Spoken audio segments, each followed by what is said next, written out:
Good morning. Hiteshbhai છે લીવવેલ pain ક્લિનિકમાંથી. એમને જે જર્ની ચાલુ કરેલી હતી લાઈફસ્ટાઈલ જે લીવવેલ બનાવવાની, તો અત્યાર સુધીની એમની જર્ની કેવી રહી? તો હિતેશભાઈ, કઈ રીતે તમારી આ લીવવેલની જર્ની સ્ટાર્ટ થઈ? લીવવેલ પેઇન ક્લિનિક બનાવવાનો વિચાર મારી એનેસ્થેસિયાની રેસિડેન્સી પતી 1999 માં. ત્યારે મને એવો વિચાર આવ્યો કે એનેસ્થેસિયાની અંદર આગળ શું કરવું, તો પેઇન ક્લિનિક કરવાનો વિચાર આવ્યો. એ વખતે cancer hospital, Gujarat cancer hospital GCRM ના કેમ્પસમાં હું ગયો. ત્યાં પેઇન ક્લિનિક ચાલતું હતું. ત્યાં ગયો, પણ શરૂઆતની અંદર જ્યારે કોઈ પણ બ્રાન્ડ હોય, નવી કઈ વાત હોય, એટલે એમાં કઈ બહુ બધા લોકો જોડાયેલા ના હોય, એટલે આપણને એમ થાય કે આ કરવું કે ના કરવું. એમ કરતા કરતા મેં આખી મારી એનેસ્થેસિયાની પ્રેક્ટિસ સ્ટાર્ટ કરી. પણ એનેસ્થેસિયાની પ્રેક્ટિસમાં ક્યારેય ખૂબ સંતોષ ના થયો કે ખૂબ મજા આવે છે એવું ના થયું. 100% ગમતું હતું, કામ કર્યું, પણ 3-3.5 વર્ષ કામ કર્યું. પણ પછી એવું થયું કે ના, કંઈક નવું તો કરવું છે. એનેસ્થેસિયાની તરીકે બહુ જ મજા નથી આવતી, આત્માને સંતોષ નથી થતો, કામ તો કરવા મળે છે. એટલે મેં પછી નક્કી કર્યું હું અમેરિકા જાઉં. એમ કરતા કરતા આખી લીવવેલની મોટી જર્ની સ્ટાર્ટ થઈ ગઈ. અમેરિકા હું ગયો એ ખરેખર મારે તો તમે અમેરિકા કયા યરમાં ગયા? અમેરિકા ગયો હું 2006 ની અંદર ગયો. ઓકે. અને એ વખતે મને વિચાર એવો હતો કે અમેરિકાની અંદર હું રેસિડેન્સી કરું, અથવા તો અમેરિકાની અંદર કંઈક સ્પેશિયાલિટી કે સુપર સ્પેશિયાલિટી કરું, એવા વિચાર સાથે હું અમેરિકા ગયો. ઓકે. પછી ત્યાં આગળ તમે ગયા અને શું પછી અમેરિકામાં તમારે કઈ યુએસ એમએલએ આપવી પડતી હોય છે? બાય ધ વે હું બી અમેરિકા જઈ આવેલો છું અને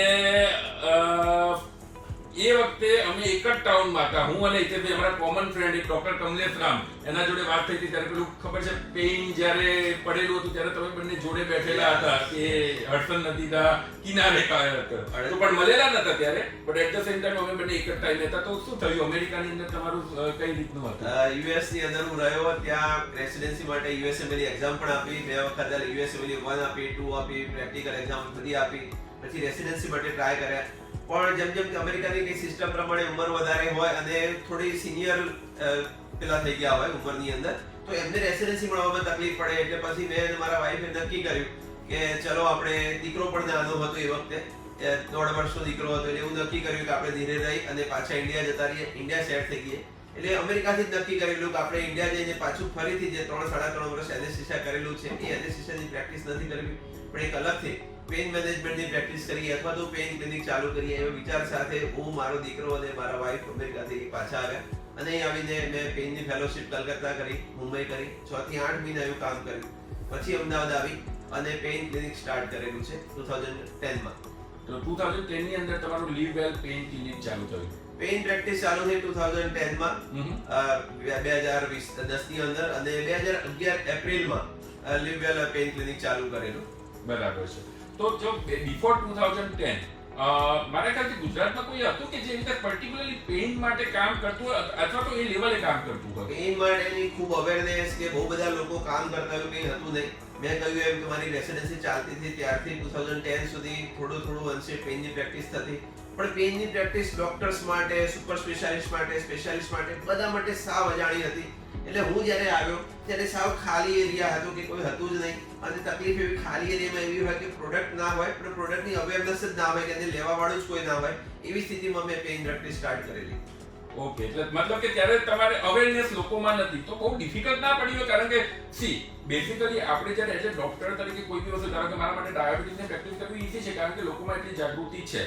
હજુ બી પ્રિવેન્ટિવ માટે ડાયાબિટીસ મારે જ્યારે કરવું હોય ને, તો હું લોકોને કહું ભાઈ રિપોર્ટ કરાવો, તો હજુ કલ્ચર નથી આવ્યું. હા, પણ ડાયાબિટીસ આવ્યા પછી ટ્રીટમેન્ટ કરવી ઈઝી છે. તો એ જ વસ્તુ પેઇન ક્લિનિક, મારા ખ્યાલથી ઘણા બધા ડોક્ટર મિત્રોને બી ખબર નહીં હોય પેઇન ક્લિનિક એ અલગ કઈ રીતનું હોઈ શકે. તો તમે લોકોમાં અવેરનેસ લાવવા માટે એવું તો શું કર્યું કે લોકો, કારણ કે it's very difficult task, I must say, કારણ લોકોને ખબર નથી એ વસ્તુ લોકો સુધી પહોંચાડવી છે, તો બહુ ડિફિકલ્ટ ટાસ્ક છે. તો શું કર્યું તમે ત્યારે? આમ તો મોબાઈલ આવ્યા, વાત કરીએ આપણે ટેકનોલોજીની. આજે દરેકના હાથમાં મોબાઈલ છે, દરેક વ્યક્તિ આ વિડીયો પોતાના મોબાઈલમાં જુએ છે. પરંતુ અમારી રેસિડેન્સી 99 ની આજુબાજુ મોબાઈલ ઇન્ટ્રોડ્યુસ થયા હતા. ત્યારે દરેકને બધું મારે મોબાઈલની જરૂર જ નથી, મારે લેન્ડલાઈનથી કામ ચાલે છે. તો મોબાઈલ કંપનીઓ પહેલા તો મોબાઈલ માટે અવેરનેસ કરતી કે તમારે કેમ મોબાઈલ વાપરવાનો, આટલો મોંઘો મોબાઈલ હોય, આટલી જરૂર વગરની વસ્તુ હોય, તો એની અવેરનેસ ક્રિએટ કરવી પડે. એ લોકોની અવેરનેસ ક્રિએટ કરતા વર્ષો જતા રહે અને એક પછી પેલા ઘરમાં એક જ મેમ્બર મોબાઈલ લાવતા અને બધા વાપરતા. પછી એવું થયું કે જેટલા લોકો વર્કિંગ છે એટલા લોકો મોબાઈલ રાખે, ઘરે છે એમને મોબાઈલની શું જરૂર છે. અને આજે એવું થઈ ગયું કે દરેક વ્યક્તિની મોબાઈલની જરૂર પડી ગઈ. એ જ રીતે મેં 10 અને 11 માં જ્યારે પેઇન પ્રેક્ટિસ તમે સોરી ઇન્ટરપ્ટ કરું છું, તમે કીધું કે મોબાઈલની વાત અત્યારે 1000 ને 1100 લોકો જોઈ રહ્યા છે તમને. હિતેશભાઈ એક સેલિબ્રિટીથી ઓછા નથી. એમાં વિશ્વાસભાઈ દરજીએ કીધેલું છે ગુડ મોર્નિંગ. અહીં આપણે ત્યાં આગળ એક મેડિકલ ફિલ્ડમાં સારું કામ કરે છે અને બધા લોકોને તમને જર્નીમાં ઇન્ટરેસ્ટ છે. સોરી હું ઇન્ટરપ્ટ કરે, ખાલી જસ્ટ કહેવા માંગતો કે 1100 લોકો તમને અત્યારે જોઈ રહેલા છે. ગુડ મોર્નિંગ બધા જ 1100 લોકોને, એ લોકો અત્યારે લાઈવ જોઈ રહ્યા છે. અને મારી વાત એવી હતી કે કોઈ પણ વસ્તુની અવેરનેસ ક્રિએટ કરવા માટે સૌથી મુશ્કેલ છે કે લોકો કે અમારે જરૂર જ નથી. જ્યારે હું પેઇન પ્રેક્ટિસ સ્ટાર્ટ કર્યું તો મારા વાઈફનો સપોર્ટ હતો, મારા ઘરમાં બધાનો સપોર્ટ હતો, મારો દીકરો તો ખૂબ નાનો હતો, પણ બીજા બધા મિત્રો કે પેઇનમાં તો કોઈ છે જ નહીં, તું કઈ રીતે કામ કરીશ. અને પેશન્ટને પણ જ્યારે કહીએ ત્યારે કે પેઇનના તો કેવા ડોક્ટર હોય, એટલે કે કોઈની અવેરનેસ જ નથી. એટલે મને ઘણા બધા લેવલે કામ કરવું પડ્યું. પહેલા તો ડોક્ટર્સમાં અવેરનેસ લાવવી પડે, ડાયરેક્ટ પેશન્ટમાં અવેરનેસ લાવવી પડે. કારણ કે પેશન્ટ પોતાના, જેમ કે કોઈ પેશન્ટ તમને પૂછવા આવે કે પેઇનના ડોક્ટર હોય તો તમે કહો ના આવું કઈ જરૂર છે જ નહીં, પેઇનના ડોક્ટર જ નથી.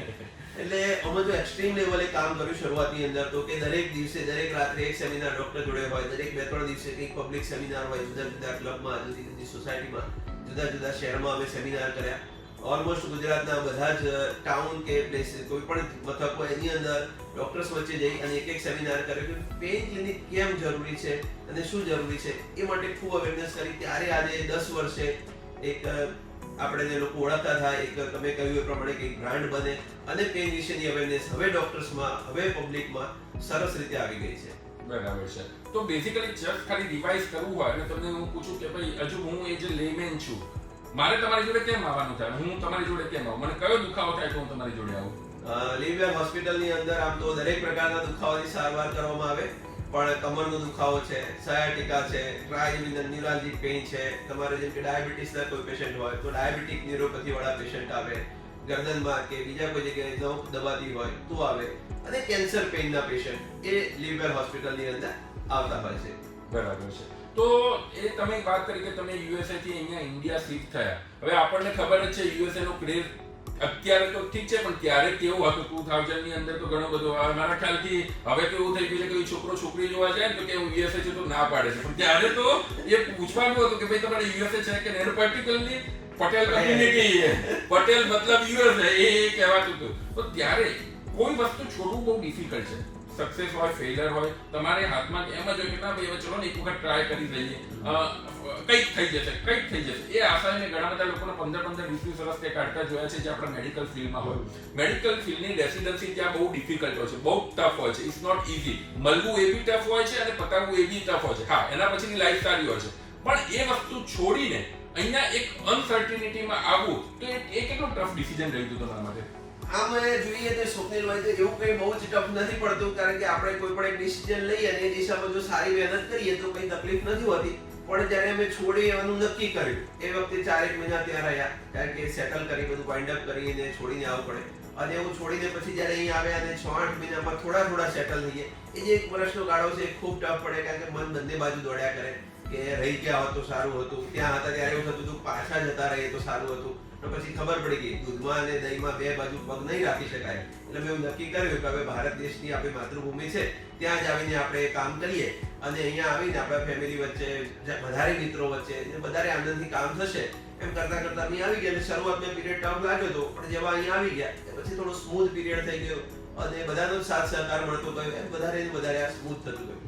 ઓકે, જો જોતામાં હિતેશભાઈ 3000 લાખ. હવે આ ખરેખર સાચું છે ખોટું છે ખબર નથી પડતી યાર. 3000 વ્યુઅર્સ તમને જોઈ રહેલા છે હિતેશભાઈ. એટલે મતલબ કે સી આપણે છે કોઈ બી જ્યારે સેલિબ્રિટી કે લોકોનો ઇન્ટરવ્યુ હતો ને કે એમને કઈ સ્ટ્રગલ કરી, શું વસ્તુ એમને કરવું પડ્યું, એ બધી વસ્તુ લોકોના કોમનમાં, પણ દરેક કોમન મેનની બી એક સ્ટ્રગલ હોય છે. સેમ વસ્તુ મેડિકલ ફિલ્ડમાં છે કે એક અમે એવા એટમોસ્ફિયરમાંથી આવતા હોઈએ છીએ કે આઉટ ઓફ બોક્સ જે કહેવાય, જે પ્રચલિત છે એના સિવાયનું કંઈક નવું કરવું એટલે એ તો કે ભાઈ પોસિબલ જ નથી. સૌથી વધુ ગભરું કોમ્યુનિટી હતું મેડિકલ કમ્યુનિટી છે. તો એક એરિયાની અંદર તમે જ્યારે લીવવેલ ચાલુ કર્યું, અત્યારે તમે કોન્ફિડન્સથી કહી શકો એટલું નથી, પણ ત્યારે બી તમને ઘણી રાતો એવી હશે કે તમને, કારણ કે શરૂઆતમાં ફર્સ્ટ પેશન્ટ આવવું અથવા તો શરૂઆતમાં એ ચાલુ થવું ત્યાં સુધી તો તમારા અંદરથી એમ થતું હશે કે આ કઈ જગ્યાએ, મતલબ કે તો એ વિશેનો એક્સપિરિયન્સ તમે કહો. 100% એવું થાય કે આપણને સવારે 4 વાગે આંખ ખુલી જાય અને પછી એમ થાય કે પેશન્ટ આવશે કે નહીં આવે. એવા જ અમને દિવસો કાઢેલા છે. શરૂઆતમાં જ્યારે હું શ્રેય હોસ્પિટલ હતી એ વખતે એમાં કામ કરતો હતો અને મારી ઓપીડી નો સમય 11 વાગે ચાલુ થાય, 11-12 વાગે ચાલુ થાય. હું ઘણી વખત 2 વાગ્યા સુધી 2:30 વાગ્યા સુધી ઘરે જ બેઠો હોઉં, કારણ કે કોઈ પેશન્ટ મારી રાહ ન જોતું હોય એટલે મેં પણ આશા છોડી દીધી હોય. તો મારી વાઈફ મને કે હોસ્પિટલ તો જવું તો પડશે જ. એટલે પછી હું કહું, હા એ વાત પણ ખરી છે, હું ડોક્ટર બન્યો છું, હોસ્પિટલ કરવાનું નક્કી કર્યું છે તો જવું પડશે. અને 100% અમુક મિત્રો એવું કે ભાઈ એનેસ્થેસિયાની પણ જોડે જોડે પ્રેક્ટિસ ચાલુ કરી દે. પણ આપણે મનમાં એવું નક્કી કરેલું કે આપણે પેઇન પ્રેક્ટિસ કરીશું, પેઇન સ્પેશિયાલિસ્ટ તરીકે જીવીશું, પેઇન સ્પેશિયાલિસ્ટ તરીકે કદાચ મરીશું, કંઈ નવું નહીં કરીએ તો. પણ બીજું કંઈ કરવું નથી, ખાલી પેઇન કરવું છે. એટલે ઘરે નવરા બેસીને રવિવારની પૂરતી, શનિવારની પૂરતી, બુધવારની પૂરતી જૂના મેગેઝિન વાંચતા દિવસ કાઢતા, અને જેવા 1-2 પેશન્ટ આવે ત્યારે જ શ્રી હોસ્પિટલમાં ધીરે ધીરે આંટો મારવા જતા, અને 2 પેશન્ટ જોઈ અને પછી બીજા 2-4 ડોક્ટર મિત્રો જોડે ચા અને પાર્લેજીના બિસ્કિટ લઈ અને પછી પાછા ઘરે આવતા રહેતા. એટલે એટલું અત્યારે હસતા હસતા બોલી શકાય છે, પણ એ વખતોમાં જે અંદરથી થતું હશે, આઈ ડોન્ટ થિંક કે લોકો મતલબ કે અને જેને સ્ટ્રગલ પોતાની રીતે કરેલી છે એ સમજી શકતા હોય. But at the same time કોઈ બી વસ્તુ જ્યારે નવી સ્ટાર્ટ કરો છો ને એટલે એ મગજમાં હજારો જાતના વિચાર આવતા હોય છે, અને જ્યારે લોકો જોડે પહોંચવાનું છે, કારણ કે હિતેશભાઈએ જે બીડું ઝડપ્યું હતું કે પેઇન, અને એ યુએસએ થી જોઈને આવેલા હતા, ત્યાં આગળ એમને જોયેલું હતું, એટલા માટે એમના માટે ઈઝી હતું સમજવું, પણ લોકોને સમજાવવું એટલું ડિફિકલ્ટ હોય. એટલે એ જે પીરિયડ હતો એ એમના માટે હું સમજી શકું છું કેટલો ટફ રહેલો હોય. ઈએમઆઈ ચાલતા હોય, પેશન્ટોને લાઈક યુ નો ટ્રસ્ટ ના બેસતો હોય, એટલે આ બધી વસ્તુ તમે બહુ આઈ થિંક એના લીધે હેરાન થવાનું કદાચ આવ્યું હોય. 100% સાચી વાત છે. અત્યારે જે હાસ્ય છે એ વખતે હાસ્ય જતું રહેતું, મોઢા ઉપર ખોટું હાસ્ય રાખવું પડે. અને પેશન્ટ આવે એને પૂછે કે હા સાહેબ તો બતાવું છે, અને બતાવે પછી કે પેઇન એટલે શું, અને કે તમારે જેવા બીજા કેટલા ડોક્ટર છે અને આવી કોણ પ્રેક્ટિસ કરે છે, અને અથવા તો કે મારા મિત્રને અથવા તો બીજા કોઈ ગામમાં ડોક્ટરને પૂછીને આવું, અને પૂછવા જાય પછી એ પાછા જ ના આવે, કારણ કે પેલા ડોક્ટર બધે અવેરનેસ નથી. એવું નહીં કે ડોક્ટર આપણને ના પાડવા હોય, પણ અવેરનેસ જ નથી આખા જે આપણે કહીએ કે મેડિકલ હેલ્થ કેર ની અંદર પેઇન વિશેની. તો ખૂબ ટફ રહેતું. આપણે પેશન્ટ આવા જ ડિફિકલ્ટ, પેશન્ટ આવે તો પેશન્ટ આપણી વિશ્વાસ રાખે, વિશ્વાસ રાખે અને પછી ટ્રીટમેન્ટ કરાવે, એ ખૂબ જ ડિફિકલ્ટ પીરિયડ હતો. આ મારે ધારણા પડે લગભગ 2 થી 3 વર્ષ એવા ભારે ગયેલા, જેમાં આપણને એમ લાગે કે રોજે રોજ સ્ટ્રગલ કરીએ છીએ, પરંતુ એ 3 વર્ષ જ્યારે જતા રહે અને પછીના વર્ષો ચાલુ થાય ત્યારે આપણને આનંદ થાય છે. જેમ આપણે કે 1000 દિવસ આપણે કોઈ પણ કામ સારું કરવું હોય અને 1000 દિવસ આપવા પડે, તો આ જ સમય અમારો હતો જે અમે ફેમિલી સાથે, મિત્રો સાથે 1000 દિવસ કાઢી નાખ્યા હતા. અને આજે તો આપણી જોડે બેઠા છે, ખૂબ આનંદ થાય છે. શું લાગે છે આમ અમેરિકા છોડીને આવ્યા તો અત્યારે હું તમને કહું એ રાઈટ ડિસિઝન હતું કે રોંગ ડિસિઝન? અરે ડિસિઝન તો જ્યારે રાઈટ પુરવાર થાય ત્યારે રાઈટ હોય, રોંગ પુરવાર થાય ત્યારે રોંગ હોય. અત્યારે તેમ લાગે છે કે સૌથી સારું કામ કર્યું કે અમેરિકા છોડી દીધું, અને રાધર અમેરિકાએ પણ આપણને છોડી દીધું. અમેરિકાએ ના પાડી, આપણને જોતા નથી. અમે બી એ જ કેટેગરીના છે. અમેરિકાએ ના પાડી, બેઝિકલી હું બી ત્યારે યુએસએ હતો. The thing is the problem with the USA, તેની હેલ્થકેર સિસ્ટમ એવી છે કે તમારે રેસિડન્સી માટે એપ્લાય કરવાનું હોય. તમે બીઇંગ નોન યુએસ સિટીઝન અથવા તો being non US medico person, ત્યાં આગળ એટલી ટફ વસ્તુ હોય છે કે ભલાના બિચારાના હાથ બેસી જાય છે અહીંથી જતા હોય ત્યારે. એટલે એ વસ્તુમાં પરસિસ્ટન્સી રાખવી એ બી એક વસ્તુ અલગ છે, પણ એને છોડીને આવવું એ બી અલગ છે. અને અત્યારે એ બધી વસ્તુ પાસ ભૂલાઈ ગયેલો છે. અત્યારે હાલ આપણે લીવ વેલની અંદર જે તમે કામ કરો છો એની અંદર આમ તમને હવે કેવી જાતના પેશન્ટનો એક્સપિરિયન્સ કેવો રહેતો? લાઈક સપોઝ ધારો કે પેશન્ટ કોઈ આવતો હોય, બરાબર, હવે તો તમારા ઉપર ટ્રસ્ટ હોય, માઉથ પબ્લિસિટીના લીધે લોકો આવતા હોય, તો તમારો પેશન્ટ જોડે જેવો એક્સપિરિયન્સ તમે પેશન્ટને કઈ રીતે જોતા હોવ છો? આમ તો અમે પેશન્ટને બધા જે અમારા દુખાવાના પેશન્ટ આવતા ખરેખર ખૂબ પીડાથી આવતા હોય છે, અને આપણને એમ જ થાય કે દરેક પેશન્ટને આપણે ભગવાન એવી આપણને મદદ કરે કે પેશન્ટનો દુખાવો આપણા દ્વારા દૂર થાય. કોઈ પણ રીતે જરૂર પડે તો દવા, જરૂર પડે તો ઇન્ટરવેન્શન, પેઇન મેનેજમેન્ટ પ્રોસિજર. હવે તો બધી એડવાન્સ પ્રોસિજર પણ આવી ગઈ છે, જેમાં આપણે મણકામાં દૂરબીન વડે કે બીજી બધી એડવાન્સ પ્રોસિજર વડે કામ કરી શકીએ છીએ. એ રીતે મટી જાય તો ખૂબ સારું. પેશન્ટનો પણ ઇન્વેસ્ટિગેટિવ એપ્રોચ. હવે કોઈ પેશન્ટ આપણે એમ કહીએ કે તમારે બી એમઆરઆઈ કરાવવો છે, એક્સરે કરાવવો છે, તો પેશન્ટ પણ રેડી થઈ ગયા હોય છે. એટલે છેલ્લા 5-7 વર્ષમાં જે મેડિકલનું માર્કેટ કહેવાય કે હેલ્થકેર ઇન્ડસ્ટ્રી કહેવાય, એ ખૂબ સારી થતી જાય છે, અને લોકોનો સહકાર, ડોક્ટર્સનો પણ સહકાર ખૂબ વધતો જાય છે. એટલે પેશન્ટ જોવાની પણ ખૂબ મજા આવતી જાય છે. So you are enjoying your work? We have to enjoying your work. એટલે મને તો લાગે છે કે આ જ મારી આઈડેન્ટિટી છે. કદાચ હું ડોક્ટર તરીકેની મારી આઈડેન્ટિટી કાઢી નાખું,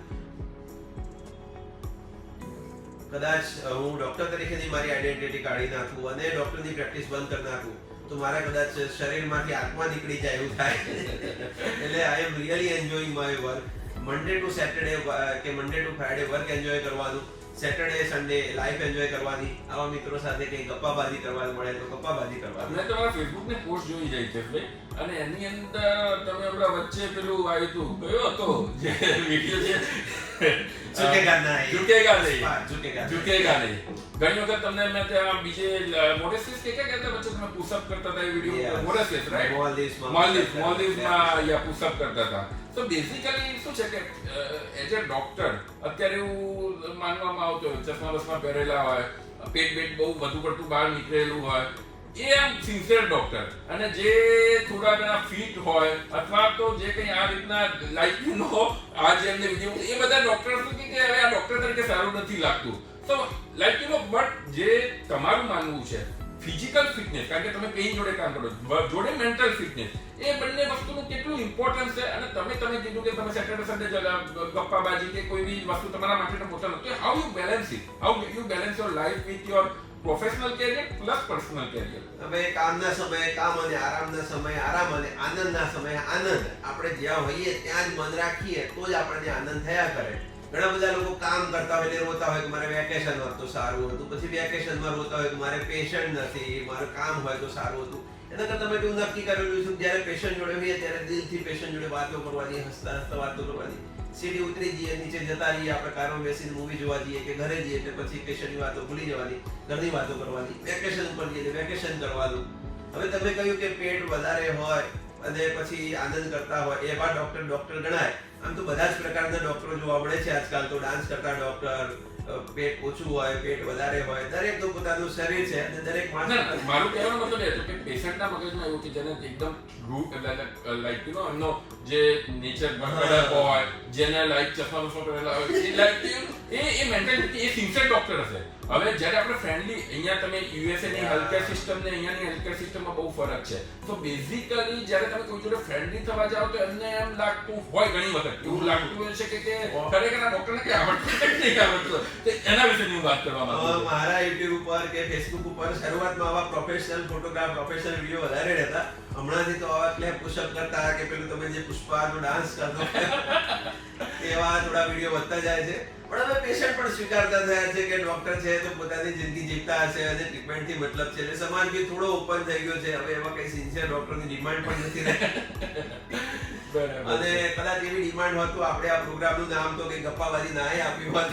3400 લોકો, ભાઈ 3400 લોકો અત્યારે આપણને જોઈ રહેલા છે. તમારી વાતોમાં લોકોને ઇન્ટરેસ્ટ પડી રહેલો છે. સો બેસિકલી મારી જે કહેવું હતું કે હવે તમે જે યુએસએ માં કામ કરેલું છે ને ઇન્ડિયન હેલ્થકેર સિસ્ટમ, એમાં હું તમને ડિફરન્શિએટ કરવાનો હતો એઝ અ ડોક્ટર તરીકે અને એઝ અ પેશન્ટ તરીકે. બંને વસ્તુમાં કેટલો ડિફરન્સ છે? યુએસએ ની હેલ્થકેર સિસ્ટમ આમ જોઈએ તો વર્લ્ડની મોસ્ટ એડવાન્સ હેલ્થકેર સિસ્ટમ ગણાય, જેની અંદર કોસ્ટના ઇશ્યુ નથી. ડાયગ્નોસિસ માટે પેશન્ટને કંઈ પણ હોસ્પિટલમાં એડમિટ થાય તો એ લોકોને કોસ્ટ જોવું પડતું નથી. મોટાભાગના લોકો મેડિકલી કવર્ડ હોય છે, પણ એ ઇમોશન લેસ હોય છે. યુએસએ ની હેલ્થકેર સિસ્ટમ જોઈએ તો ડોક્ટર અને પેશન્ટ વચ્ચે ઇમોશનલ બોન્ડિંગ કે ડાયરેક્ટ કોન્ટેક્ટનું બોન્ડિંગ નથી. એટલે ત્યાં પેશન્ટને, આપણા ઇન્ડિયન પેશન્ટ જે લોકો યુએસમાં જઈને ટ્રીટમેન્ટ લે છે એ લોકોને ત્યાં ખૂબ સંતોષ થતો નથી. કારણ કે એ લોકોને કાં તો ડોક્ટરને સરખું ઓળખતા અથવા તો પેલા ટ્રીટમેન્ટ કરે ત્યારે ઇમોશનલી એ લોકો ટ્રીટ નથી કરતા. ત્યારે ઇન્ડિયાની અંદર મોટાભાગના પેશન્ટો કોકના કોઈ રેફરન્સથી આવે એટલે દરેકને એમ થાય કે સ્વપ્નિલભાઈ છે, હિતેશભાઈ છે કે કોઈ પણ ડોક્ટર એ મારા ઘરના છે. અને આપણને પણ એવો કેવો ભાર રહે XYZ વ્યક્તિ એ આપણા કોઈ મિત્રના કે કોઈ ડોક્ટરના કે કોઈ સગાના રેફરન્સથી છે એટલે આપણે એમને તો ઘરના લોકોની જેમ ટ્રીટમેન્ટ કરીએ. યસ, ફાઇનાન્શિયલ ઇન્ડિયાની અંદર આપણે દરેક પેશન્ટ ટુ પેશન્ટ ડિફરન્શિએટ કરવું પડે કે આપણે ડોક્ટર તરીકે તો એવું થાય નહીં કે આપણે એક જ ક્લાસના માણસો આપણી જોડે આવશે. ખૂબ પૈસાવાળા આવે, મધ્યમ કક્ષાના આવે, ઘણી વખત એકદમ ગરીબ વ્યક્તિઓ આવે. તો મોટાભાગના ડોક્ટરો એવું કરતા હોય છે કે જેની જોડે પૈસા ના હોય એની જોડે કદાચ પૈસા ઓછા લે, ના લે કોઈ વખત, કારણ કે આખા દિવસમાં પણ આપણે બે પેશન્ટની સેવા કરીએ. જે પેશન્ટ જોડે પૈસા હોય કે ઇન્સ્યોરન્સ હોય એની જોડે રિઝનેબલ આપતું, બધા ફિક્સ ચાર્જ છે, થોડે ચાર્જ લઈએ. એવું તો ના થાય કે પૈસાવાળા આવે એની જોડે વધારે ચાર્જ લેવાનો. ડેફિનેટલી એક મેડિકલ પ્રેક્ટિસ ઇન્ડિયામાં સેવા ભાવના સાથે થતી પ્રેક્ટિસ છે.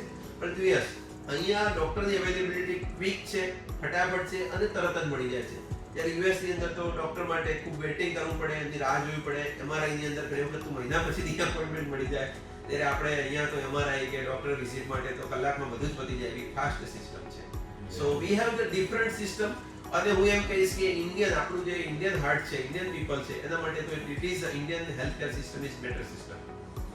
હવે આ છે ને હમણાં કોરોના થયો, મને પોતે કોરોનામાં હોમ કેર ટ્રીટમેન્ટ નહીં કરેલું હતું.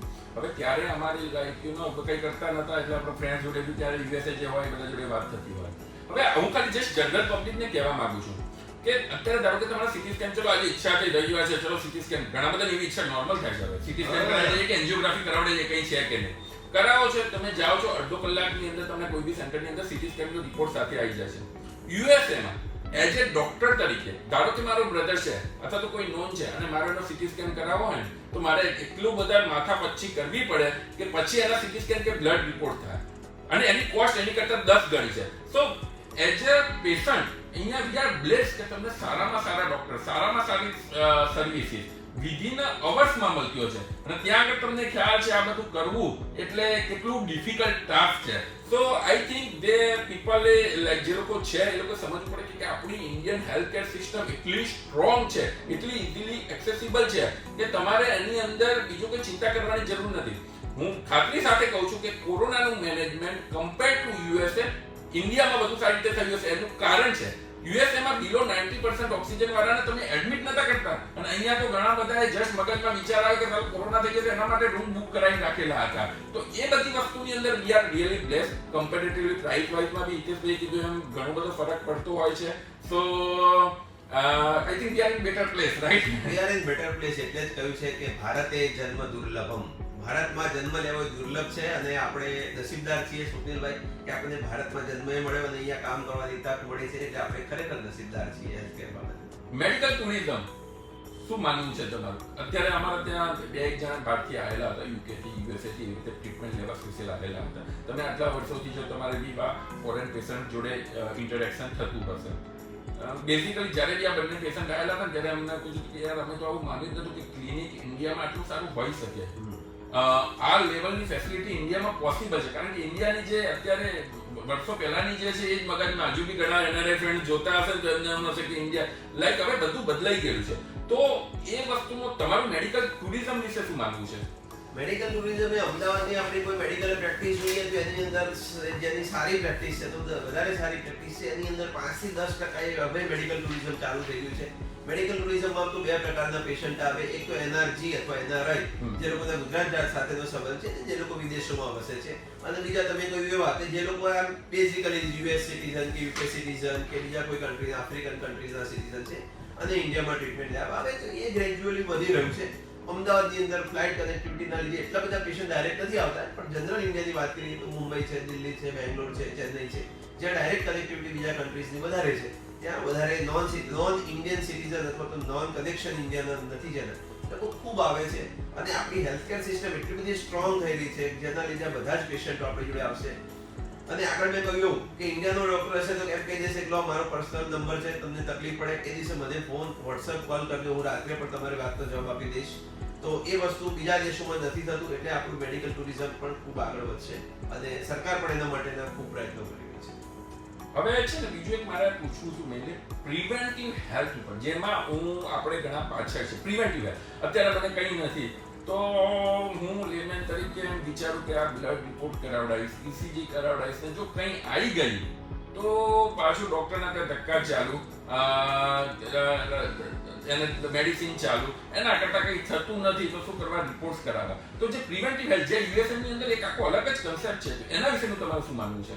સ્વપ્નિલભાઈ, તમે જે આ પ્રિવેન્ટિવ હેલ્થકેરનો ક્વેશ્ચન પૂછો એ સૌથી ઇમ્પોર્ટન્ટ ક્વેશ્ચન છે. જેમ ફાઇનાન્શિયલી સમાજ આગળ વધતો જાય એમ ધીરે ધીરે પ્રિવેન્ટિવ સ્ટેજમાં પહોંચી જાય. વર્ષો પહેલા આપણે કાર ખરીદતા તો આપણને પાવર સ્ટીરિંગની જરૂર નથી પડતી, આપણને એમ થતું સ્પેર વ્હીલના કોઈ પૈસા કાપી આપે તો આપણે સ્પેર વ્હીલ પાવર વિન્ડો નથી વાપરવી, કારણ કે લક્ઝરી શબ્દ આપણે ખાલી જરૂરિયાતનો હોય. પછી જેવી ફાઇનાન્શિયલ સ્થિતિ સુધરે એટલે આપણને એમ થાય પાવર સ્ટીરિંગ તો જોઈશે, પાવર વિન્ડો તો જોઈશે, હવે એરબેગ પણ 6 એરબેગ વાળી ગાડી જોઈશે, પછી બધાને એમ થાય મારે એસયુવી તો જોઈએ. એવી જ રીતે પ્રિવેન્ટિવ હેલ્થકેર જેમાં તો તમે વેલનેસમાં જે સખત કામ કરો છો એ તમારું કામ તો તારીફને લાયક કહેવાય કે આપણે વખાણ કરવા જોઈએ. અને એ અવેરનેસ જે છે હવે સમાજ જેમ જેમ આગળ વધશે એમ પ્રિવેન્ટિવમાં આવશે. જે લોકો જોડે થોડા પૈસા વધારે છે અથવા તો થોડી અવેરનેસ વધારે છે એ લોકો ચોક્કસ આપની જોડે આવશે કે પોતપોતાના જે પણ જરૂરિયાત માટે છે એના માટે જશે. કે પ્રિવેન્શન, જો બધાને શબ્દો તો ખબર જ છે, prevention is better than care, આ બધા શબ્દો તો બધાને ખબર જ છે, પણ લોકોને તમે એમ કહો કે આપણે પ્રિવેન્ટિવ હેલ્થ ચેકઅપ માટે તમારે વર્ષમાં 1 વખત કે 2 વર્ષે 1 વખત મારી જોડે આવીને આટલા બ્લડ રિપોર્ટ્સ, આટલા એક્સરે, આટલું સીટી સ્કેન કરાવવું જોઈએ. તો હવે પહેલા જેમ 50 માંથી 2 કે 3 માણસો રેડી થતા હતા, એમ હવે 50 માંથી લગભગ તમારે 15 કે 20 માણસો રેડી થશે. એટલે પ્રિવેન્ટિવ હેલ્થ કેર કૂદકે ને ભૂસકે વધતું જાય એવું ફિલ્ડ છે. એમાં મેઇન તો લોકોના ફાઇનાન્શિયલ રીઝન સુધરી ગયા, લોકોમાં અવેરનેસ આવી ગઈ, લોકોને એ પણ સમજાતું જાય છે કે હું આની પાછળ મારો સમય અને પૈસા જો અત્યારે આપી દઈશ તો આગળ જતા મારે આની અંદર જે પૈસા ખર્ચવાના છે અથવા આગળ જતા મારી હેલ્થ બગડ્યા પછી જે મને પૈસા કમાવામાં ડાઉન આવશે અથવા મારી લાઈફ ને જીવી શકું, એ માટે પ્રિવેન્ટિવ હેલ્થ કેર એ ખૂબ વધતું જ જશે એવું મારું ચોક્કસથી માનવું છે. ઓકે, વિશાલ રાવલ કરીને છે, આપની કોઈ સ્પેશિયલ હોબી છે? આમ તો હું એકદમ, અમે જ્યારે મિડલ ક્લાસમાંથી આવીએ એટલે મિડલ ક્લાસ તો મારું જે મારા ફાધર છે એ ગવર્મેન્ટ સર્વિસ કરતા હતા, એમાંથી રિટાયર થયા. એ વખતે તો આપણી કોઈ હોબી ડેવલપ થઈ જ નહીં. નોર્મલ માણસે જ્યારે કોઈ હોબી લખવાનું આવે ત્યારે મ્યુઝિક, રીડિંગ અને એવા 2-3 હોબી લખી નાખતા હતા. એટલે કદાચ છોકરી જોવાનું હોય ત્યારે બી એ થતું હશે ને કે તમારી હોબી છોકરી જોવાનો પ્રસંગ આવ્યો નથી, પહેલી જોઈને ગમી ગઈ. Okay, love marriage? Love marriage. Okay. અને હજી પણ લવ છે. હજુ બી લવ? વાવ. તો આ બ્રેકિંગ ન્યૂઝ છે. 3400 લોકો જોવે છે કે મેરેજના કેટલા વર્ષ થયા? મેરેજને કદાચ 20 વર્ષ. કદાચ 20 વર્ષ થયા છે અને એના પછી બી લવ છે. તો તમે જિંદગીને ગોળી પી ગયેલા છો તો જ આ વસ્તુ થઈ શકે. મેં મારા દીકરાને એ જ કહ્યું હતું કે આ લવ હેટ રિલેશનશિપ છે, ચાલ્યા જ કરશે. અને હવે તો મારો દીકરો તો 15 વર્ષનો થઈ ગયો છે અને મારે આના માધ્યમથી એને હાય કહેવું છે. હાય કલ્ચર, હાય કલ્ચર, ઇસમે ડોક્ટર સમજે. અને બાય ધ વે મેં તારે છે ને પેલું જોયેલો તો વિડિયો ટેકનોલોજી વિશેનો સુપર વિડિયો. મતલબ કે એની જે બોલવાની સ્પીચ છે એનો બેઝિકલી જે વ્યુઅર જોઈ રહ્યા છે એમને કહું, એમને એને ટેકનોલોજી, મારા પપ્પા પહેલા ઘરે નતા આવતા કારણ કે એમને સીટી સ્કેન જોવાનો, એમઆરઆઈ જોવાનો, એના લીધે હોસ્પિટલમાં રહેવું પડતું હતું. હવે સરસ થઈ ગયું છે કે મોબાઈલ આવી ગયા છે, સીટી સ્કેન એમઆરઆઈ એ મોબાઈલ ઉપર જોવે છે, પણ હવે પપ્પા નથી રહ્યા, પપ્પાને ફોન એક થઈ ગયેલો છે. એના વિશે બહુ સુપર વિડિયો હતો. અને એના પરથી મને એક વસ્તુ યાદ આવી, તમે એક સરસ વેકેશન લીધું હતું 2018 માં, સોશિયલ મીડિયા વેકેશન જેવું કંઈક લીધેલું હતું. તો ફરીથી લઈ શકો તમે? આપણે બે ક્વેશ્ચન છે. તો સોશિયલ મીડિયા વેકેશન અમે જ્યારે યુરોપ ફરવા ગયા ત્યારે આખું social media phone cut off કરી દીધો, વોટ્સએપ બંધ કરી દીધા અને ડિજિટલ ડિટોક્સ એવો ટેકનિકલ શબ્દ છે, ડિજિટલ ડિટોક્સ કરેલું. અને મિસ્ટર રાવલે ક્વેશ્ચન પૂછ્યો કે તમારી કોઈ હોબી છે? તો અમે હમણાં ધીરે ધીરે હોબી ડેવલપ કરતા જઈએ છીએ કે વોટર સ્પોર્ટ્સ કરવું. મેં રિસન્ટલી હમણાં જ 15 દિવસ પહેલા અંડર વોટર જે સ્કુબા કરી આપણે. ઓકે, ક્યાં કર્યું તમે? મોલ્દીવ્સમાં કર્યું. વાવ. તો મોલ્દીવમાં હું અને મારો દીકરો ગયા અને અમે સ્કુબાનો કોર્સ કર્યો. જેમાં ઓપન વોટર ડાઈવરનું પેડી એક સંસ્થા છે, ઇન્ટરનેશનલ ઓર્ગેનાઇઝેશન છે, એનું આપણને સર્ટિફિકેટ મળે. એટલે આપણે હવે આખા વર્લ્ડમાં હવે ગમે ત્યાં સ્કુબા કરવું હોય તો ફ્રી સ્કુબા કરી શકીએ. 30-40 મિનિટ સુધી જાતે સ્કુબા કરી શકાય વિધાઉટ એની ઓબ્ઝર્વેશન. એવું અમે કર્યું અને એ સોફ્ટ ડેવલપ થઈ ગયું છે, હોબી ડેવલપ થઈ ગઈ છે. Very good, very good. એટલે હવે શું છે કે જો આપણે અત્યારે તો ફેસબુક ને તો પાર્ટ ઓફ લાઈફ છે, એનાથી કોઈ અછૂત રહી જ ના શકે, એ જ છે.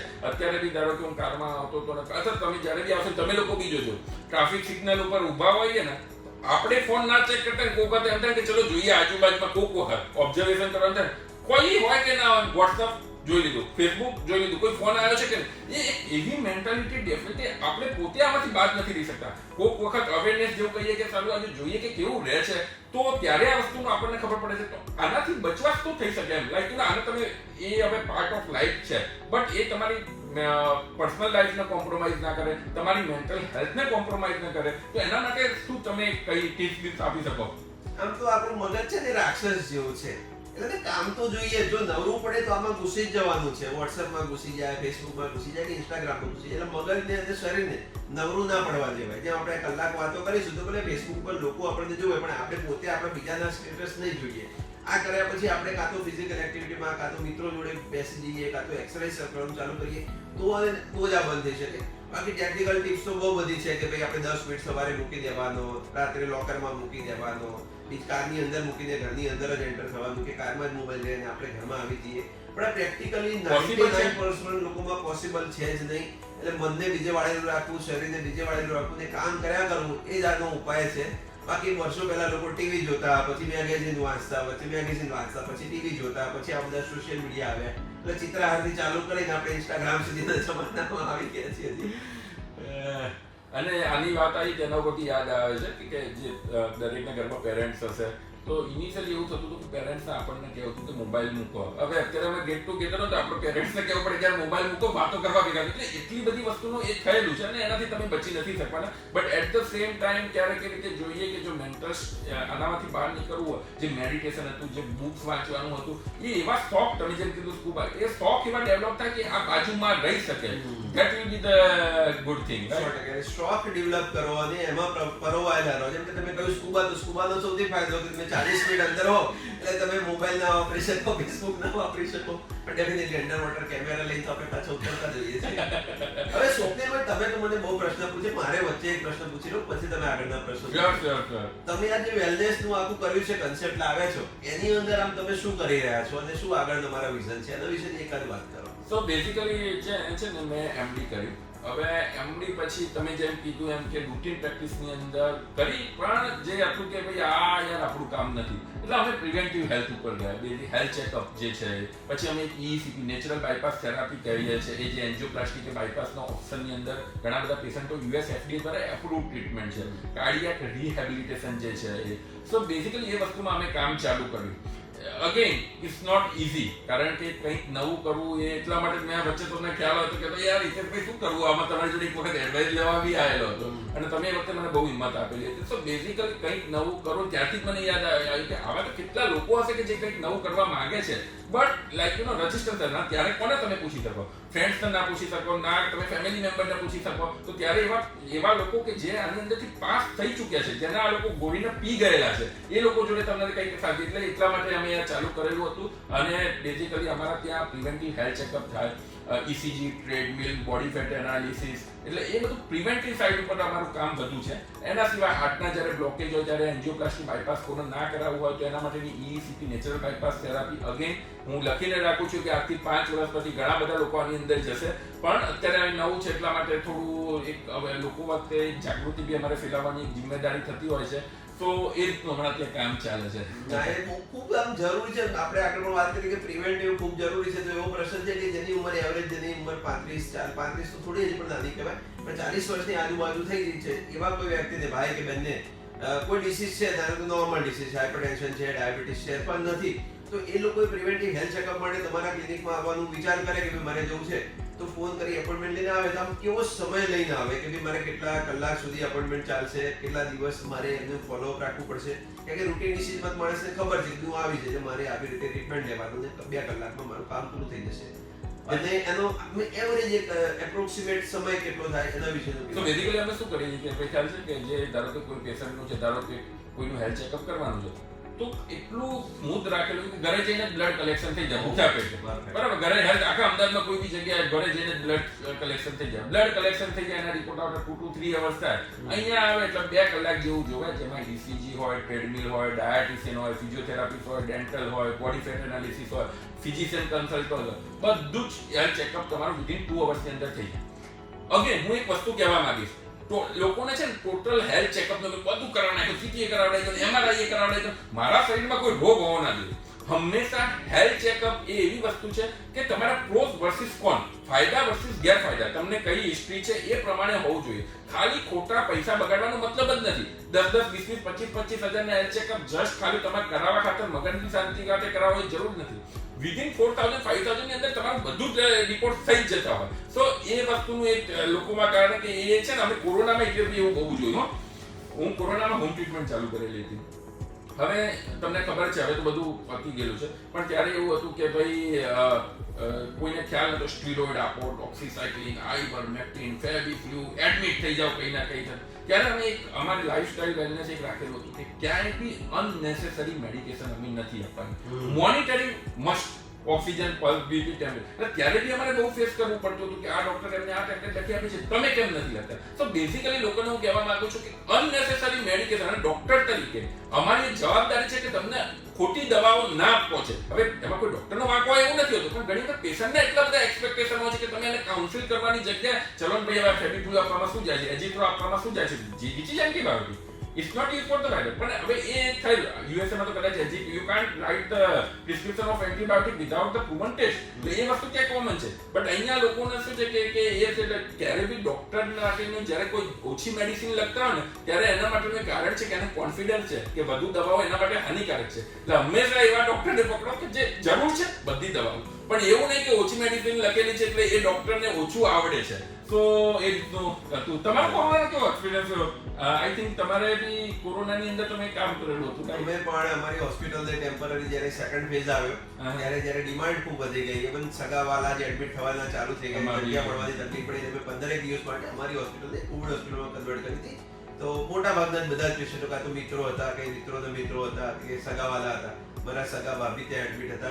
એટલે આપણા લોકોનું કામ સચવાઈ ગયું અને આપણે આમ જોઈએ તો 20 બેડ પ્રોવાઈડ કરી શકીએ ટેમ્પરરી 10-15 દિવસ માટે, એટલું જ કામ કરેલું. બાકી કોરોનાની અંદર અમે ઓનલાઈન કન્સલ્ટેશન કર્યા, ઓનલાઈન વાતો કરી, તમારી જેમ એન્જોય કરી લાઈફ. શું કોરોના શું શીખવાડી ગયેલું છે એઝ અ ડોક્ટર તરીકે તમને, અને તમે જે જુઓ છો પેશન્ટ તરીકે કમ્યુનિટીને? આમ તો કોરોનાએ ઘણું બધું શીખવાડ્યું, પણ કોરોના એક વસ્તુ શીખવાડી કે ગમે તેટલી મોટી મુસીબત આવે, ગમે તેટલી મોટી તકલીફ આવે, એક સમય કોઈ આવે છે એ સમયે આપણે એ મુસીબતમાંથી બહાર નીકળી જઈશું. અને એ પણ નક્કી છે, પણ એ કયો સમય આવશે, 2 દિવસ પછી આવશે, 10 દિવસ પછી આવશે, કે વધારે સમય પછી આવશે, એ ખાલી ઈશ્વરને ખબર છે. જ્યારે કોરોના સ્ટાર્ટ થયું, ફર્સ્ટ વેવ સ્ટાર્ટ થયો, ત્યારે આપણે બધાને એમ લાગ્યું કે હવે આપણે ક્યારેય ક્લિનિક નહીં જઈએ, ક્યારેય પ્રેક્ટિસ નહીં જઈએ, કારણ કે મારે કુટુંબને બચાવવું છે. પણ 10-15 દિવસમાં ખબર પડી ગઈ કે EMI આવશે, ઘરના ખર્ચા ચાલુ રહેશે, કોરોના નોંધ નથી, એટલે મોટાભાગના ડોક્ટરોએ 4-5 દિવસમાં કે બધાની જેમ જરૂર પડી 15-20 દિવસ બહાર નીકળી ગયા. સેકન્ડ વેવમાં તો બધાને એવું સમજાઈ ગયું કે હવે આનું ખતમ થશે કે નહીં થાય. આખી પબ્લિક, સમાજ, સોસાયટી, એમાં ઘણા બધાનો બહુ જ ફાળો હતો. નોર્મલ સામાન્ય માણસથી લઈ અને કોઈ પણ ડોક્ટર કે હોસ્પિટલ કે કોઈ પણ માણસનો ખૂબ ફાળો હતો. અમે જ્યારે હોસ્પિટલ કન્વર્ટ કરી ત્યારે નાનામાં નાના માણસ જેને આપણે કહેતા હોઈએ, એ માણસે કચરા પોતું સાફ સફાઈ કરે તો જ આ હોસ્પિટલ ચાલુ રહે, એવા માણસોએ પણ પોતાનું કન્ટ્રીબ્યુશન કર્યું. તો કોરોનાએ મને એટલું તો શીખવાડ્યું કે ખૂબ સારા માણસો આ દુનિયામાં ખૂબ મોટા પ્રમાણમાં છે. આપણે કહેતા હોઈએ છીએ ને કે હવે સારા માણસો રહ્યા જ નથી, થોડા છે, એવું નથી. ખૂબ સારા માણસો આ દુનિયાની અંદર ખૂબ મોટા પ્રમાણમાં છે, અને એટલે જ આ દુનિયા શાંતિથી ચાલી રહી છે. 100%. અને જેટલું જ્યારે કોઈ વસ્તુ મુશ્કેલી આવે છે ત્યારે ઇન્ડિયાની સ્પિરિટ જ એવી છે કે આ વસ્તુ તમે કદાચ કે બધા ભલે ભલે રોજ ઝઘડતા હોય પણ એ દિવસોની અંદર તો તમારે બધા જ જણા ઊભા થઈ જશે. અરે તમે નહીં માનો, કોરોના હોસ્પિટલ અમે કરી ત્યારે જે પેશન્ટ હોય, પેશન્ટના સગા હોય કે એના કોઈ સગા હોય, તો બધા એકબીજાને ઘણી વખત મદદ કરતા. અમે પેશન્ટ એમ કે ભાઈ આમનું ટિફિન નથી આવતું, તમે આમની કંઈક વ્યવસ્થા કરી આપો, એક સમૂહ બીજા પેશન્ટ માટે ટિફિન લઈ આવે. એટલે ગજબ સ્પિરિટ છે આપણા દેશની અંદર, એટલે માની જવું પડે. હવે એમનાથી એક જણે ક્વેશ્ચન પૂછ્યો છે કે તમારું બીજી શેડ્યુલ છે, સો યોર છે ચાવડા, મિસ્ટર ચાવડા, કે ફેમિલી ટાઈમ વિથ યોર બીજી શેડ્યુલ પ્લીઝ કઈ રીતે તમે એ જેમ કીધું એમ કે પોતાનો ટાઈમ કાઢી લે છે, છતાં બી શેડ્યુલને તમે કઈ રીતે મેનેજ કરો અને એમાંથી તમારો મી ટાઈમ કઈ રીતે કાઢો? જો હું તો મારી એ ઊંઘ છે, મારી 6 કલાકથી ઓછી ઊંઘ છે. હું 5 કલાક જ ઊંઘી શકું છું, એનાથી વધારે ઊંઘતો નથી. એટલે હું 5 વાગે 6 વાગે ઉઠી જાઉં, એટલે બીજો મારો સવારનો 1 કલાકનો મને મી ટાઈમ મળી જાય શાંતિથી. આવતા જતા આપણે જ્યારે કારમાં અડધો કલાક જતા હોઈએ ત્યારે આપણે ગમતા સોંગ સાંભળી લઈએ, આપણે ગમતા વિડીયો જોઈ લઈએ, એટલે એ મારો મી ટાઈમ હોય. ડ્રાઇવિંગ ટાઈમ નથી હોતો, એકચ્યુઅલી એ મારો મી ટાઈમ હોય છે. મારો દીકરો નાનો હતો ત્યારે મારી હોસ્પિટલમાં આવતો, એટલે એ વખતે મારો ફેમિલી ટાઈમ સચવાઈ જતો. મેં એવી રીતે પણ ઓપીડી જોયેલી છે કે મારો દીકરો મારા કન્સલ્ટિંગ ટેબલ ઉપર બેસી ગયો હોય, એ એનું ડ્રોઈંગ બનાવતો હોય અને હું એક બાજુ પેશન્ટ જતો હોઉં. સો બેઝિકલી ફર્સ્ટ ડે થી તમે ક્લિયર હતા કે no compromise with the family life, like you know મહેનત સ્ટ્રગલ તો કરવી પડે. No compromise with family, no compromise with work also. આપણે ક્યારે એથિક્સમાં તો કોમ્પ્રોમાઇઝ કરાય જ નહીં. એના તો આપણે ઊંઘ, આપણે કામ જ એવું સારું કરવું કે આપણને ઘરે જઈ અને આનંદથી ઊંઘ આવી જાય કે આ પેશન્ટને મેં સારી રીતે વાત કરી, આ પેશન્ટને સારામાં સારી મારાથી થતી મદદ કરી, ટ્રીટમેન્ટ લખી, પછી મટાડવું ના મટાડવું અથવા તો કોઈને કોમ્પ્લિકેશન થયા હોય એ બધું ભગવાનના હાથમાં છે. એમાં આપણને કંઈ ના લાગે. આપણું પેપર લઈને કોઈ પેશન્ટ કોઈ જગ્યાએ ફરે, આપણી ટ્રીટમેન્ટ લઈને ક્યાંય ફરે અને બીજા ડોક્ટરને બતાવે તો કોઈ ડોક્ટર રિટર્નમાં કંઈ કહી જ ના શકે. એવી સરસ ટ્રીટમેન્ટ કરવાની. પણ ફેમિલી ટાઈમ કાઢવા માટે હું એવું કહીશ કે જ્યારે તમારો રવિવારનો સમય હોય કે જે આપણો ફ્રી સમય છે, થોડો સમય ફ્રી છે, એ દરમિયાન વર્કને સ્વિચ ઓફ કરી નાખો. એ દરમિયાન કોઈ પણ ઇમરજન્સી આવે કે કંઈ પણ એવું કામ આવે તો આપણા ટીમમાં બીજા ડોક્ટર રાખીએ, અથવા તો પેશન્ટ એમ કે તમે એક કામ કરો, હવે આજે હું અવેલેબલ જ નથી તો તમે કોઈ બીજી હોસ્પિટલમાં જતા રહો અને એ દિવસોમાં બીજી હોસ્પિટલમાં ટ્રીટમેન્ટ લઈ લો. પણ વેકેશન પાડવા દર 3-4 મહિને એક વેકેશન પાડવું અને વેકેશનના પ્લાનિંગ કરતા રહેવું તો જ આપણે સારા ફેમિલી ટાઈમ સ્પેન્ડ કરી શકાશે. બાકી આખો દિવસ વર્ક કર્યા કરીશું, આખો દિવસ ખાલી ને ખાલી પેશન્ટ જોડે રહીશું તો આપણે કઈ ફેમિલી ટાઈમ રહેશે જ નહીં અને મી ટાઈમ પણ નહીં રહે. મેડિકલ ફિલ્ડનું ફીચર શું છે? હવે એનું કારણ છે ક્વેશ્ચન પૂછવાનું કે ઘણી વખત હવે શું થયું છે, અમુક વસ્તુઓના લીધે લોકોના મગજમાં બી એ વસ્તુ થયેલું છે કે ભાઈ ડોક્ટર બનવું એટલું ટફ નથી, બન્યા પછી બી કઈ વસ્તુ નવું કરવું એ ટફ નથી, એને કર્યા પછી એને સર્વાઈવ કરવું એ એટલું ઈઝી નથી. દરેક વસ્તુમાં અને દરેક ફિલ્ડમાં એ ટફનેસ હોય છે, બટ આપણે મેડિકલ ફિલ્ડમાં છીએ એટલે આપણે એની ટફનેસ એટલે હવે તો ઘણું બધું જોઈ ગયા છે કે શેર બજાર હોય, સ્ટોક માર્કેટ હોય, એ બધાની અંદર અને તમે હમણાં જે કીધું કે ભાઈ આ કોરોનામાં બધાએ શીખવાડ્યું કે કંઈ પરમેનન્ટ રહેતું નથી, શેર બજારમાં બી લાગુ પડે બાય ધ વે લીધેલા છે શેર કે એમ એટલે બેઝિકલી એ જ કે જે એઝ એ ડોક્ટર તરીકે અથવા તો જે જોઈ રહેલા છે કે જેમને કંઈ નવું કરેલું છે નથી એમનાથી મજા નથી આવતી કે આ આપણું કંઈ કરવા ખાતર કરીએ છીએ, તો એવી વસ્તુ માટે પર્ટિક્યુલરલી તમે મેડિકલ ફિલ્ડનું ફીચર કઈ રીતે જોઈ રહ્યા છો કે હવે આમાં લોકો ઇન્ટરેસ્ટથી આવશે, આમાં લોકો પહેલા એક જે કહેવાતું હતું કે ટ્રસ્ટ છે લોકોમાં એક રિસ્પેક્ટ છે એના લીધે જ આવશે કે હવે આ થોડું ફિલ્ડ પાછળની બાજુ પડી રહ્યું છે? તમારું શું પર્સનલ ઓપિનિયન છે? ભારત દેશની અંદર આપણે એક તો શેર બજારની વાત કરી દઈએ. હું ખાલી હવે શેરમાં ખાલી ઇન્વેસ્ટ કરું છું. પહેલા શરૂઆતમાં કેતલીબેન ગુડ મોર્નિંગ. કેતલીબેન ગુડ મોર્નિંગ કીધેલું ગુડ મોર્નિંગ. જ્યારે પહેલા શેર બજારમાં થોડા પૈસા આવતા ત્યારે પૈસામાં રોકતા નુકસાન કરતા બધા ફેસ પતી ગયા. હવે ખાલી ઇન્વેસ્ટ કરીને સુઈ દઈએ છે.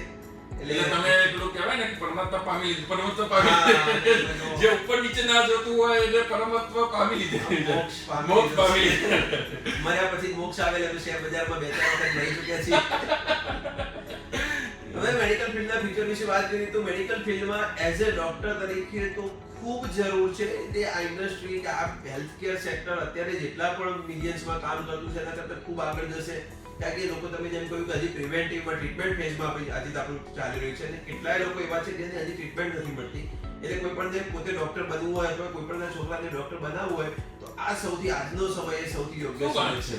આ તો બધા મેરા ડોક્ટર ફ્રેન્ડ તો વિચારતા હતા કે તમારે WhatsApp ગ્રુપમાં વાત ચાલતી હશે યાર છોકરાનો ડોક્ટર નથી બનાવવા, તો તમે કઈ રીતે કહી શકો કે મતલબ આ સારો ફીસ છે? કારણ કે હવે શું છે કે પર્સનલ હોસ્પિટલ કરવી, જ્યારે તમે કોર્પોરેટ હોસ્પિટલની સામે છો, પર્સનલ હોસ્પિટલ એ પ્રમાણે સર્વિસીસ આપવી, અગેન આજે બીયુ પરમિશનના ને બધાના જે થતું એટલે શું છે ગવર્મેન્ટના રૂલ્સ એટલા બધા રિસ્ટ્રિક્ટેડ થતા હોય, એની અંદર બી તમે જ્યારે લેવલથી પ્રેક્ટિસ ચાલુ કરો, જ્યારે તમારું કંઈ બેઝ ના હોય, આપણો એક ટ્રસ્ટનો વસ્તુ છે, કોઈ જ્યાં સુધી ટ્રસ્ટ ડેવલપ કરતા જે ટાઈમ લાગતો હોય લાગે, તો કઈ રીતે તમે કહી શકો કે હજુ બી મેડિકલ ફિલ્ડ ઘણું સારું થવાનું છે? અને ધારો કે તમને ચાન્સ મળે અને તમારા સનની ઈચ્છા હોય તો એને તમે મેડિકલ ફિલ્ડમાં મોકલવા માંગો કે ના? હવે કેવું છે કે જે દીકરા હોય છે એ તો પપ્પાના ફિલ્ડથી અલગ ફિલ્ડ પસંદ કરવાનું નક્કી કરે છે કે હું અલગ બનીશ, પરંતુ મેડિકલ ફિલ્ડમાં એટલા માટે વધશે કે હવે લોકોમાં ખૂબ અવેરનેસ વધતી જાય છે કે આજથી તમે ધારો કે આ પ્રિવેન્ટિવ તમારું જે વેલનેસ ક્લિનિક છે એ 10 વર્ષ કે 15 વર્ષ પહેલા કે 20 વર્ષ પહેલા ચાલુ કર્યું હોત તો બહુ ડિફિકલ્ટ હતા તમને પેશન્ટ મળવા. આજે લોકો પ્રિવેન્ટિવ સ્ટેજમાં આવી ગયા. એ જ વસ્તુ ટ્રીટમેન્ટમાં આજે મારી જોડે એવા પેશન્ટ આવે છે જેને 2 દિવસનું બેક પેઇન થયું હોય કે 2 દિવસનું નેક પેઇન થયું આવીને એમ કે ભાઈ આપણે MRI કરાવો, એ પછી ટ્રીટમેન્ટની વાત આવે તો તરત જ લોકો રેડી થઈ જાય છે. મેડિક્લેમનું કવરેજ જે પહેલા લગભગ 20% પોપ્યુલેશનમાં હતું એ અત્યારે 40 થી 50% પોપ્યુલેશન સુધી મેડિક્લેમનું કવરેજ પહોંચ્યું છે. એટલે મેડિકલ ફિલ્ડમાં લોકોનું ટ્રીટમેન્ટ કરવા માટેનું, લોકોની ટ્રીટમેન્ટ માટેના પૈસા ખર્ચવાની અથવા તો પ્રિવેન્ટિવ હેલ્થકેરમાં પૈસા ખર્ચવાની તૈયારી ખૂબ વધી જાય છે. એટલે આનું ભવિષ્ય ખૂબ ઉજળું છે. પરંતુ યસ નો ડાઉટ જ્યાં મેડિકલ કોલેજીસ વધી ગઈ છે, સીટ્સ વધી ગઈ છે, કોમ્પિટિશન જેમ દરેક ફિલ્ડમાં વધશે એવી મેડિકલ ફિલ્ડમાં વધશે. પણ કોમ્પિટિશનના લીધે હેલ્થકેર સિસ્ટમ, ડોક્ટર એ પોતે અપગ્રેડ થશે અને દરેકની એક લાઈફસ્ટાઈલ સારી થતી જશે, ખરાબ નહીં થાય. એ તો ભૂતકાળ જોઈને જ ખબર પડે કે ભૂતકાળમાં જે લોકો ડોક્ટર હતા એમના કરતા અત્યારે આપણે લાઈફસ્ટાઈલ સારી જીવીએ છીએ, આપણી પ્રેક્ટિસ સારી છે. ભૂતકાળમાં ડોક્ટર રવિવારે પણ મોડા સુધી કામ કરતા, આખી રાતની ઇમરજન્સી કરતા. હવે બધાની લાઈફ સારી થઈ ગઈ છે. આપણી પણ લાઈફસ્ટાઈલ 10 વર્ષની અંદર જોઈએ તો પહેલા કરતાની અત્યારની પ્રેક્ટિસ સારી છે. તો આવતા 20-25 વર્ષમાં બધું સારું જ થવાનું છે. કે ભારત દેશ એ ડેવલપિંગ દેશ છે અને વર્ષો સુધી ડેવલપિંગ જ રહેવાનો છે. કેતલીબેન એક પૂછેલો છે, ખબર નહીં હવે હિતેશભાઈ આનો જવાબ આપશે કે નહીં. એટલે કહ્યું કે એક સિક્રેટ કોણ કે તમે વેટ લોસ કેવી રીતે કરેલું છે? સ્વપ્નિલભાઈ બેઠા છે વેટ લોસ વિશે. ના બીજું આપણે જો છે ને એટલી ટ્રાય કરી છે, it's very difficult to lose the weight. એક કમિટમેન્ટ 10-15 દિવસ સુધી ચાલે, પાછું 1 વીક ખરાબ જાય, પાછું 15 ડેઝ એક્સરસાઇઝ ચાલે. એટલે consistency is the key. Consistency and persistency is the key. મારાથી ભૂખ્યા નથી રહેવાતું, એટલે મારે ખાવા તો જોઈએ જ, આખો દિવસ ખાવા જોઈએ. પણ ખાવા માટે જે માઇન્ડફુલ ઇટિંગ કહીએ આપણે કે ભાઈ ઓછું ખાવું એ તો બહુ લાંબા સમય સુધી પોસિબલ નથી, કારણ કે તરત જ ભૂખ લાગી જાય. એટલે હું સવારે ઉઠું જ મારું ખાવાનું ચાલુ કરી દઉં એક કપ કોફી સાથે, કાં તો બહુ જ વધારે પ્રમાણમાં મગ છે, કાકડી છે, ગાજર છે, એવું કંઈ ખાઈ લઈએ. બપોરે હવે જ અહીંયાથી જેવું આપણું બ્રેક પડશે એવું ઘરે જઈને પહેલું જ કામ રો વેજીટેબલ્સ કે આવું કંઈ પ્રોટીન્સ ખાઈ લઈએ, જેથી આડું કાર્બોહાઈડ્રેટ્સ ખાવાની ઈચ્છા ન થાય. અને આવા લોકો આપણે કેતકીબેન જેવા લોકો કે કરે કે વેઇટ લોસ કેમનું કર્યું તમે પડીને, પણ એમને બિચારા સારી રીતે કીધેલું છે કે એવું આપણે કહે એટલે આપણું વેઇટ વધી જાય તો પાછા એ લોકો આપણે ટોકશે. એ વાત સાચી. એવા ડરમાં વેઇટ વધવા નથી દેવાતું હવે.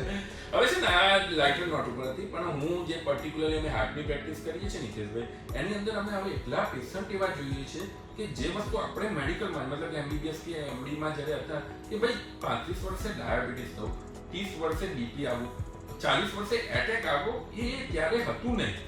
અત્યારે જે હું જોઉં છું, તમે નહીં માનો કે 60-65 વર્ષના ફાધરને કઈ ના આવે પણ 40 વર્ષના છોકરાને એટેક આવીને આવે. તો અમારા લગભગ 30% પેશન્ટ અત્યારે બિલો 40 ના હોય છે. હમણાં સેન વોન, એના પહેલા સુનિલ ગ્રોવર, એના પહેલા જે બીજા 2-3 સેલિબ્રિટી નાની ઉંમરમાં એક્સપાયર થઈ ગયા.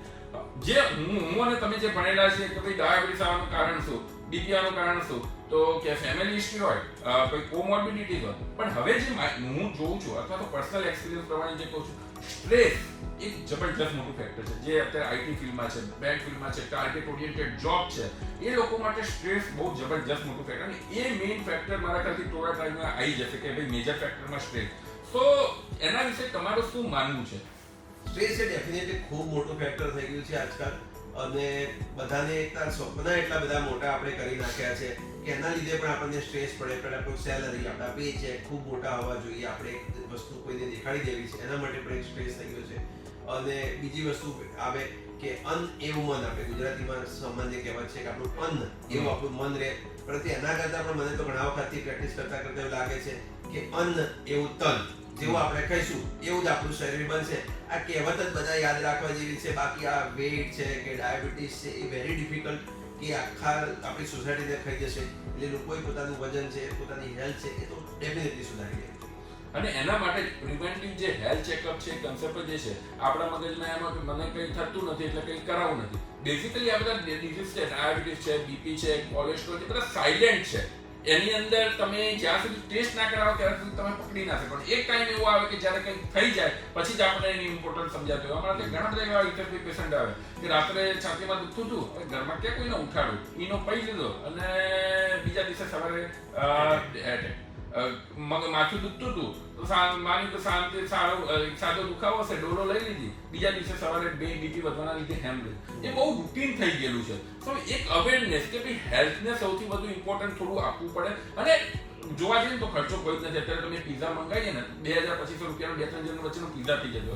એક તમારા વર્ષે એક વખત હેલ્થ ચેકઅપ, જે ખાલી રૂટીન રિપોર્ટ છે એમાં, અને એનો કઈ 1,500-2,000 તો એ રિપોર્ટ થઈ જતા હોય છે, છતાં બી એક અનઅવેરનેસના કારણે એ વસ્તુ લોકો નથી કરાવતા હોતા, અને એના લીધે આ કદાચ બની શકે કે વધુમાં વધુ આવી સડન ઇવેન્ટ જોવા મળતી હોય. નો ડાઉટ ભાઈ, બહુ સાચી વાત છે. આજે બાળકોમાં જે મને લાગે છે કે 15 વર્ષની આજુબાજુથી 25-20 વર્ષની આજુબાજુથી થોડો એક વખત પ્રિવેન્ટિવ હેલ્થ ચેકઅપ માટેના બધા જે ટેસ્ટ કે જે પણ હોય ચાલુ કરવું જોઈએ. તો આપણે આવનારી જે પેઢી છે, આવતા 15 વર્ષ પછી જે લોકો 25 વર્ષના કે 30 વર્ષના થશે, એ લોકોની હેલ્થ સારી હશે તો જ આ સોસાયટી, આપણા સમાજની હેલ્થ સારી રહેશે.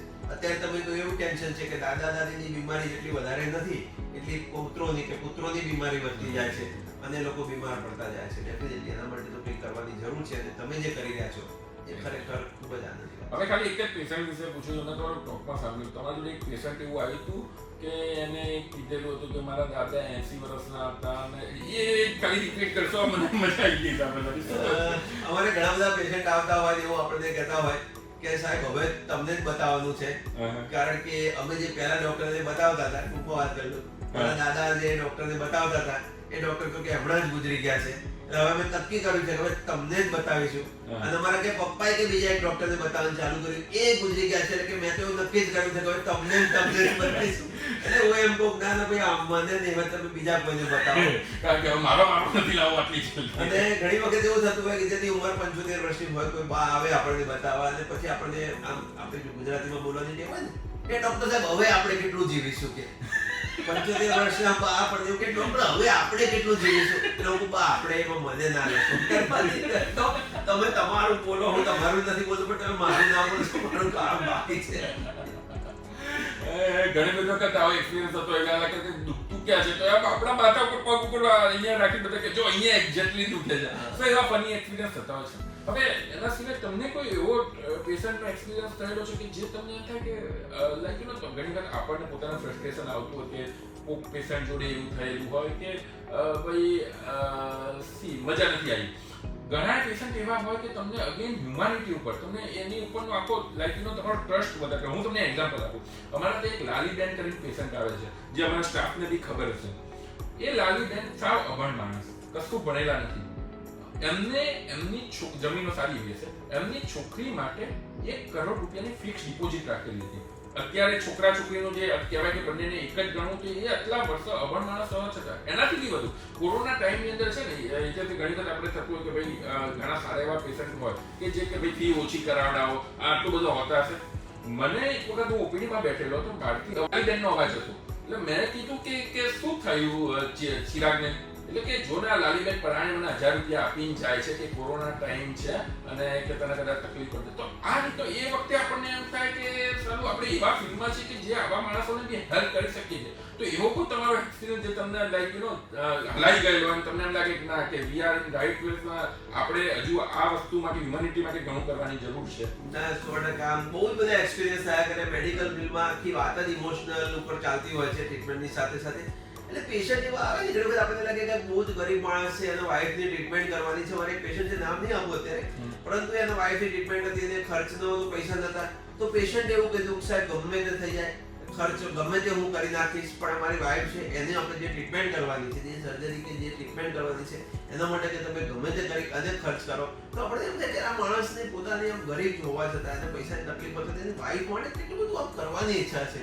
અને તમે જાણતા જ હશો કે મેડિકલમાં હું નહીં, બધા જ ડોક્ટર મિત્રો જરૂર પડે તો ગરીબ માણસનું વગર કહે, જાણ કર્યા વગર જ ફ્રી કર્યા કરતા હોય છે અને સાવ મફતમાં સર્જરી કરવાના દરેક ડોક્ટર જોડે સંખ્યાબંધ ઉદાહરણ હશે.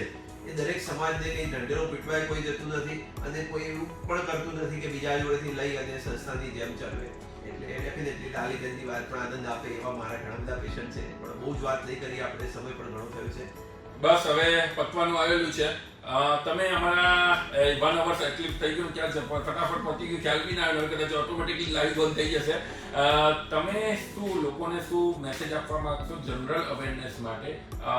અને લાઈક યુ નો તમારો જે પર્સનલ એક્સપિરિયન્સ પ્રમાણે જે લાઈફ અને વિશે એમને કઈ રીતે આગળ જવું જોઈએ, મતલબ કે કઈ રીતે બેલેન્સ કરવી જોઈએ, physical life plus mental life plus personal life, અને લોકો માટે શું મેસેજ હશે? જો આમ આપણે આખી વાત એવી હતી કે આપણી જર્ની આજની આપણી લીવવેલ હોસ્પિટલની મારી પર્સનલ લાઈફની જર્ની વિશેની સક્સેસની વાત હતી. એટલે કોઈ પણ માણસ હું એમ પૂછું કે આપણું એક ડ્રીમ તો ગમે તે ઉંમરે આપણી અંદર એક ડ્રીમ રહેલું હોય છે. એ 30 વર્ષ રહેલો છે, ડ્રીમ હોય, કોઈ દાદા હોય તો એમને ડ્રીમ હોય મારા છોકરાના છોકરાને પરણાઈ દેવો છે, કે કોઈ એક ડ્રીમ હોય. એટલે આપણું જે ડ્રીમ છે એના માટે આપણે મહેનત કરવાનો સૌથી વધારે સારો સમય હોય તો સવારે ઉઠી અને જ્યારે ડ્રીમ ઉપર વર્ક કરીએ ત્યારનો સમય છે. જે લોકો ઘણી બધી વખત શું કરે, આપણે બેઠા બેઠા એક ડ્રીમ ને સપનું જોયા કરીએ, મારે આમ કરવું છે, તેમ કરવું છે, આ કરી નાખું, પેલું કરી નાખું, પણ અમલ જે છે, ઇમ્પ્લિમેન્ટેશન છે, એ આપણે કરતા નથી. એટલે હું દરેક માણસે એવું કહું કે આપણે જોયેલા સ્વપ્ન, આપણા પોતાના ટોટલ આઈડિયાની અંદરથી જો આપણે 30% 40% પણ જો અમલમાં મૂકી દઈએ અને પરફેક્ટ છે કે નથી પરફેક્ટ એવું વિચાર્યા વગર પણ જો અમલમાં મૂકીએ તો જ આપણે સક્સેસફુલ થઈએ. બાકી પરફેક્ટ સમય છે, પરફેક્ટ પાર્ટનર છે, પરફેક્ટ ટીમ છે, એની બધી રાહ જોઈએ તો બહુ જ મુશ્કેલ છે કે આપણે આઈડિયા અને અમલમાં મૂકીએ અને આપણા સપના પૂરા કરી શકીએ. એવું થાય નહીં. એટલે આપણે કોઈ પણ વસ્તુને અમલમાં ઝડપી મૂકીએ તો ખૂબ આગળ વધી શકાય, એવો આ મારો સંદેશ છે. Thank you so much. મજા આવી ગઈ છે. મેં તમારો કલાક લીધો પણ અમારા બીજા લગભગ 3500-3600 લોકો તો લાઈવ જોઈ લીધો. એટલે ઘણા બધા લોકોને આનાથી સારો સંદેશ એક પહોંચેલો હશે. મીનવાઇલ આપણે ટ્રાય કરીશું કે આ ગપ્પાબાજી છે તેને તમને બી લાગ્યું છે ગપ્પાબાજી હતી, અમે કોઈ એવું નોલેજ આપી નથી દીધેલું. તો આવી રીતે પર્સનાલિટી હોય કે જેમને પોતાની જાતને ઊભી કરેલી છે, પ્રૂવ કરેલી છે, એ લોકો જોડે આપણે વાતો કરી, એમની અંગત જિંદગી વિશે જાણી. કારણ કે તમે ક્યારેક શૂટ બૂટ કરીને બોલો ને આ બધું ના ભૂલી શકો, એ વસ્તુ ગપ્પાબાજીમાં જ ભૂલી શકે. તો thank you so much for listening me. Thank you so much. આપણી જોડે છે doctor Hitesh Patel. Bye bye. C you in the next episode. Thank you. Thanks to all. Thank you.